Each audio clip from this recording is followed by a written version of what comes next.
नमस्कार। चलिए शुरुआत करते हैं, उससे आगे कुछ प्रश्नों को इम्पोर्टेंट देखते हैं। पहला प्रश्न है आज का, सुपरस्टार प्रजाति है निम्न में से किसकी?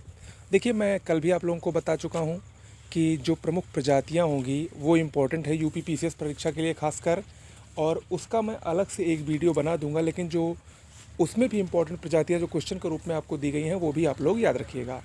सुपरस्टार ये एक बहुत ही प्रसिद्ध गुलाब की प्रजाति है। ऑप्शन ए इसमें सही होगा। अगला है, छिली हुई सब्जियों को धोने से कौन सा विटामिन निकल जाता है? देखिए, ये सब प्रश्न आपको आसान लग रहे होंगे लेकिन हैं बहुत ही महत्वपूर्ण, तो इसको इग्नोर बिल्कुल भी मत करिएगा।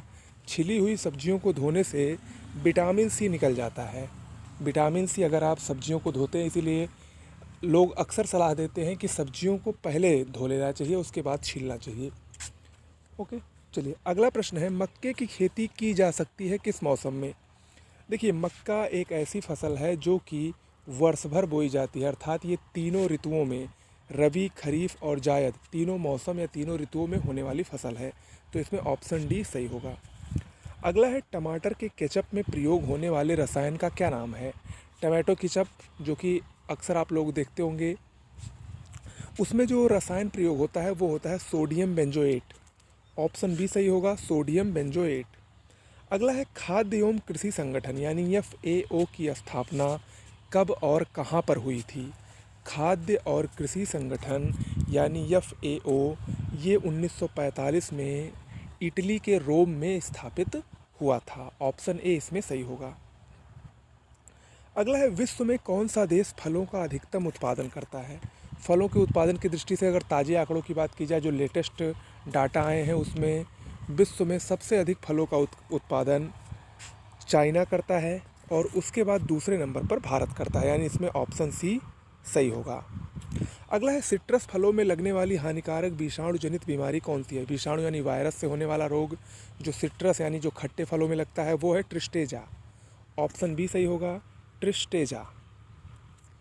अगला है, विटामिन ए सर्वाधिक मात्रा में पाया जाता है किसमें?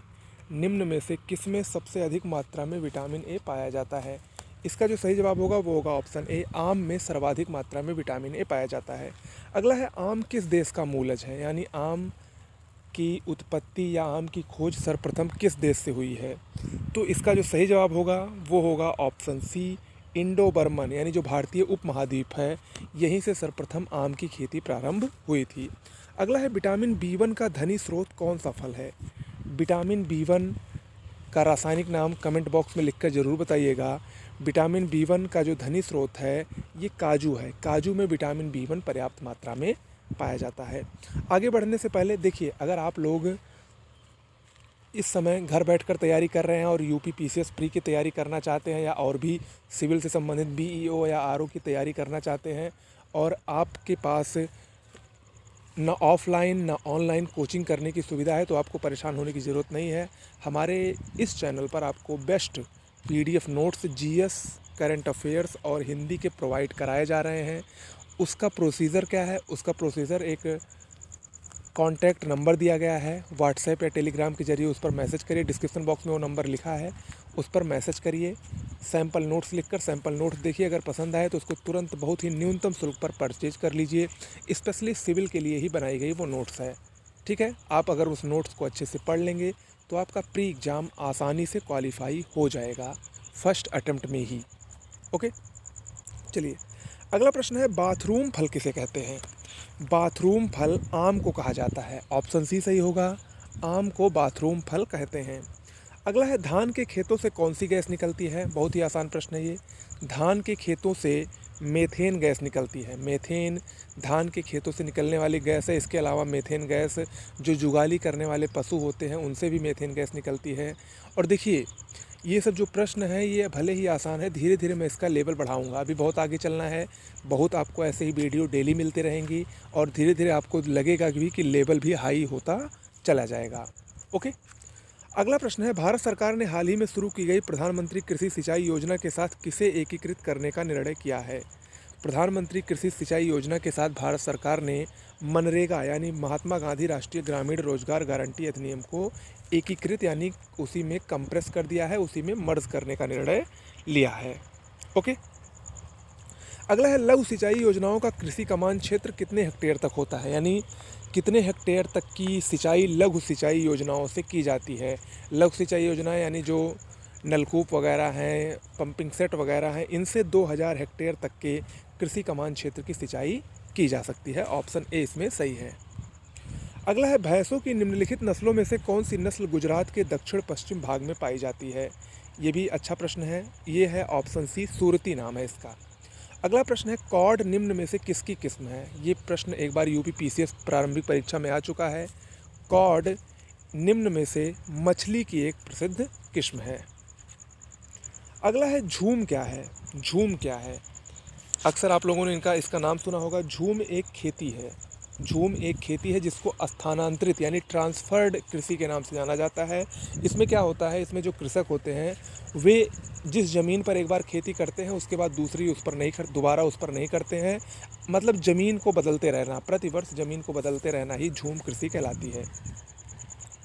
अगला है बृहत मैदान के पुराने जलोढ़ मिट्टी को क्या कहा जाता है। बृहत मैदान के पुराने जलोढ़ मिट्टी को बांगर कहते हैं। पुरानी जलोढ़ बांगर कहलाती है और नई जलोढ़ खादर मिट्टी कहलाती है। बांगर मिट्टी उपजाऊ नहीं होती है जबकि खादर मिट्टी उपजाऊ होती है। अगला है चाय, कॉफ़ी, रबड़ और काजू की खेती के लिए कौन सी मृदा सबसे उत्तम मानी जाती है। यहाँ पर उत्तम होगा, देखिए चाय, कॉफ़ी, रबड़ और काजू इन सभी की खेती के लिए लैटेराइट मृदा सबसे महत्वपूर्ण पाई जाती है और भारत में लैटेराइट मृदा मुख्य रूप से दक्षिण भारत में पाई जाती है। इसीलिए चाय, कॉफ़ी, रबड़ और काजू की खेती के लिए दक्षिण भारत का कर्नाटक, केरल, तमिलनाडु इत्यादि सबसे उपयुक्त राज्य हो गए। अगला है मैंग्रोव वनस्पति किस मृदा में पाई जाती है। मैंग्रोव वनस्पति, इसको कच्छ वनस्पति भी कहते हैं, ये मुख्यतः दलदली मृदा में पाई जाती है। ये दलदल में उगने वाली वनस्पतियाँ होती हैं। अगला है बेसाल्ट चट्टान खनिज पर किस मृदा का विकास हुआ है। बेसाल्ट चट्टान खनिज पर मुख्य रूप से काली मृदा का विकास हुआ है। काली मिट्टी बेसाल्ट चट्टानों से ही उत्पत्ति हुई मानी जाती है। अगला है ग्रेनाइट, नीस, शिस्ट जैसी प्राचीनतम परिवर्तित चट्टानों की टूट फूट से किस मृदा का विकास हुआ है। देखिए ग्रेनाइट, नीस और शिस्ट ये सब बहुत प्राचीनतम चट्टानों के उदाहरण हैं। इसके टूट फूट से लाल मृदा का विकास हुआ है। ऑप्शन बी इसमें सही है। अगला है पौधों के सभी पोषक तत्व किससे प्राप्त होते हैं। पौधों के लिए जो सबसे अधिक उपयुक्त और सभी पोषक तत्व वो ह्यूमस से प्राप्त होते हैं। ऑप्शन डी है, ह्यूमस एक कार्बनिक तत्व होता है। अगला है जैव उर्वरक का क्या कार्य है। जैव उर्वरक का क्या कार्य है। देखिए जैव उर्वरक जो होते हैं वो वायुमंडलीय नाइट्रोजन का स्थिरीकरण करते हैं, फास्फोरस को घुलनशील बनाते हैं और पौधों की वृद्धि और विकास में भी सहायता करते हैं। तो यानी इसमें ऑप्शन डी सही होगा, जैव उर्वरक के निम्नलिखित सभी कार्य होते हैं। अगला और आज का अंतिम प्रश्न है क्षारीय मृदा सुधारक कौन है। क्षारीय मृदा सुधारक यानी जो मिट्टी में क्षारीयता हो जाती है उसके सुधार के लिए मुख्य रूप से जिप्सम का प्रयोग किया जाता है। ऑप्शन बी सही होगा, जिप्सम। ओके, तो आज के लिए इतना ही। कैसा लगा वीडियो ज़रूर बताइएगा। नमस्कार।